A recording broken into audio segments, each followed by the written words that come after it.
threat environment throughout the world. He was part of the CIA's anti security team, was responsible for responded to the terrorist attack of the U.S. Special Mission in Benghazi, Libya, September 11, 2012, which had nothing to do with Islam. Helping, sarcastic folks, to save over 20 lives while fighting off terrorists from the CIA annex for 13 hours. Mr. Garanta's story is told in the book, 13 Hours, written by Michael Zukov and the 5 surviving annex security team members. And there he is saying, we're ready to arrest George Soros. If everybody else is scared for their families, because obviously you go after him. That's the reason nobody wants to. He's so dangerous. He's a mafia chief, a true James Bond villain. And saying that if they're trying to organize a coup against Trump, the military and veterans need to be prepared to deal with it. If Trump starts doing unconstitutional stuff, taking our freedoms, and selling our country out like the globalists have done, I'll come out against him in seconds. I have no allegiance to Trump, except for the fact I know he's for real and actually trying to execute the return of the republic.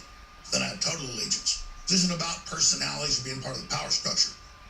We are still the outsiders. We are still the resistance with a small beachhead in D.C. And just look at the $3 trillion in the stock market, the best small business numbers since 1984, and so many other good numbers. But you read the IMF, the World Bank, the World Trade Organization, the United Nations, all the groups. By the way, I'm not trying to talk like that. My voice is getting deeper by the day. I think it's the oak pollen every year. It's about this time. It just gets on my larynx, and sky's the limit. It's a pollen orgy down here in Austin. But the fact is, history's happening right now in front of everybody. And I watched more press conferences last night of Pelosi. She can't even talk. I should make a whole segment of the show every day about her, like, doddering, clearly has Alzheimer's. I'm not making fun of that. My grandfather had dementia and kind of Alzheimer's stuff before he died. I loved him. He wasn't there anymore. It was really sad. She's the leading Democrat in the Senate. Doesn't know what planet she's on. Maxine Waters, one of the leading Democrats in the House, has a geopolitical understanding of a 10-year-old, a dumb 10-year-old.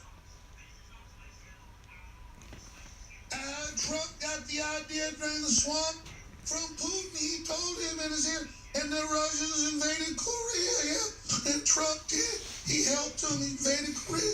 And then Pelosi's like, oh, Bush is the president. What? Bush is bad. It's like, what the hell is going on here? This is who's dominating us? Desperately trying to stop Trump cutting taxes and dialing back Obamacare? Don't you want your constituents to be successful and have a good life? Don't you live on the same planet, lady? No, she's almost 80 years old. God bless old folks. I love them. But she doesn't know what planet she's on, because she's obviously had about 100 plastic surgeries. That woman's getting plastic surgery. So is Maxine Waters. She's getting her hair done every day. And Maxine Waters is a good-looking woman for her age. She's dumber than a box of rocks. So's Pelosi.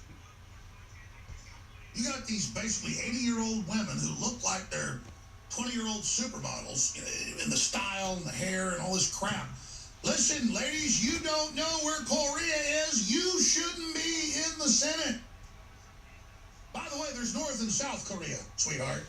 And the North's run by a psychotic demon firing missiles every few weeks at Japan for no reason, threatening nuclear war. And the news is like, Trump shouldn't respond with threats of military action. What the hell is he supposed to do?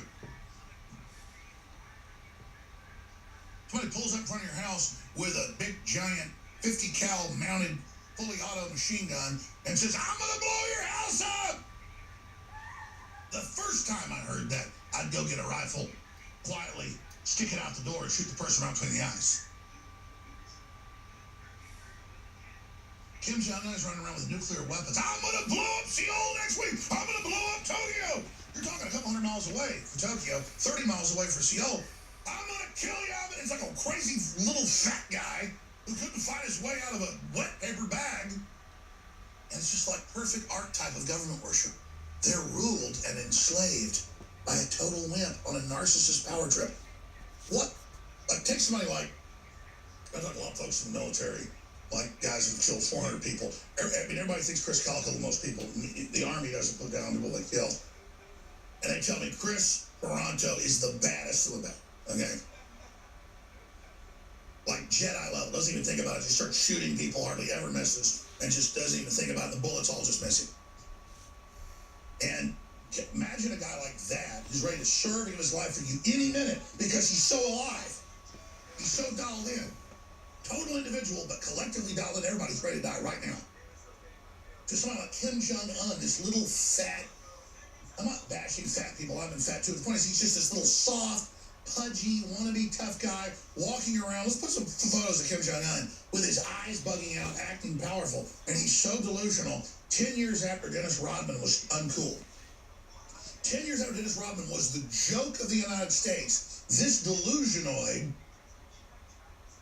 zombie-trimbioid, this body-snatched creature,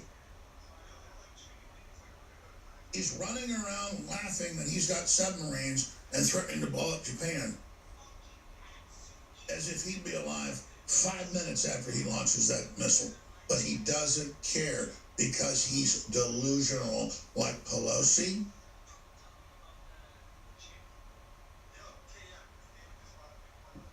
And like Maxine Waters, and like Michael Moore, and all the rest of them.